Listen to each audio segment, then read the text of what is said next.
तो नमस्कार दोस्तों, आप सभी का फिर से एक बार और स्वागत है हमारे YouTube चैनल भोजपुरी पेज में। और मैं हूँ आप सबका दोस्त भाई अजित यादव। दोस्तों देखिए, मसूरिया मेल यादव जी का एक नया स्पेशल आरजेडी सॉन्ग आप सबके बीच में बहुत ही जल्द रिलीज होने जा रहा है।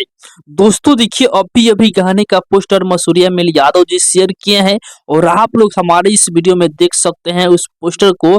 पोस्टर पे गाने का टाइटल है तेज प्रताप भैया आरजेडी के सानवा। जी हाँ, और आप लोग पोस्टर पे देख सकते हैं कि तेज प्रताप यादव जी का पोस्टर भी फोटो भी लगाया गया है और बहुत ही जबरदस्त ये गाना होने वाला है। जो कि इस गाना को राइटर रितेश रोशन जी लिखे हुए हैं। और गाने में यदि म्यूजिक की बात किया जाए तो म्यूजिक बनाए हैं रोशन रॉक जी। और बहुत ही जल्द MFC म्यूजिक चैनल पे आप सबके बीच में इस गाना को रिलीज किया जाएगा। तो जो लोग भी आरजेडी से प्यार करते हैं, आरजेडी समर्थक है, तेज प्रताप यादव जी को सपोर्ट करते हैं, आप लोग तैयार रहिएगा। MFC म्यूजिक चैनल पे इस गाना को बहुत ही जल्द आप सबके बीच में रिलीज किया जा रहा है। तो बाकी दोस्तों फिलहाल कहिए बैठे आप लोग इस गाने को सुनने के लिए कितना ज्यादा एक्साइटेड है, कमेंट बॉक्स में बताइएगा।